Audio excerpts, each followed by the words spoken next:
വീട്ടിലത്തെ കാര്യം പറയുന്ന സമയത്ത് അമ്മേനെയാണ് കൂടുതൽ പറയാറുള്ളത്.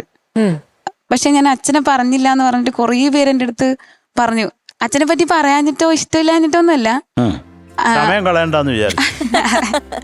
അതല്ല, പൊതുവെ ഇങ്ങനത്തെ റിയാലിറ്റി ഷോക്കൊക്കെ കൂടുതലും പോവാനൊക്കെ പറഞ്ഞ് ഉന്തിത്തള്ളി വിടുന്നത് അമ്മയാണ്.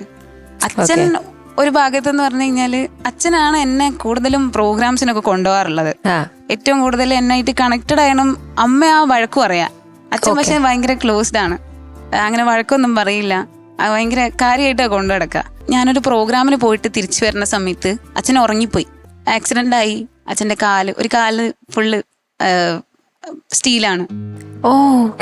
അപ്പം അവിടുന്ന് അങ്ങോട്ടുള്ള ജീവിതം മൊത്തം ആ കാലിന് തന്നെ എല്ലാം പറ്റുന്നു. അത് ബെൻഡായി, ഉള്ളിലുള്ള സ്റ്റീല്, അങ്ങനത്തെ കുറെ കാര്യങ്ങൾ അച്ഛന്റെ ഭാഗത്തിന്. അപ്പം അച്ഛനായിട്ട് ഞാൻ ഭയങ്കര കണക്റ്റഡ് ആണ്. അങ്ങനെ ഒരു കാര്യമുള്ളതുകൊണ്ട് തന്നെ പിന്നെ അതിന് ശേഷമാണ് ഞാൻ സ്വന്തമായിട്ട് പോവാനും പ്രോഗ്രാംസ് ചെയ്യാനും ഒക്കെ തുടങ്ങിയത്. അച്ഛൻ എപ്പോഴും എന്റെ ഹീറോ തന്നെയാണ്. അച്ഛന്റെ പേരെന്താണ്?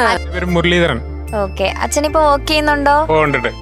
ഓക്കെ, ഇപ്പൊ എന്താണ് റിയാലിറ്റി ഷോയിൽ കിട്ടിയില്ലേ കീർത്തിക്ക്? എന്ത് തോന്നുന്നു അച്ഛാ?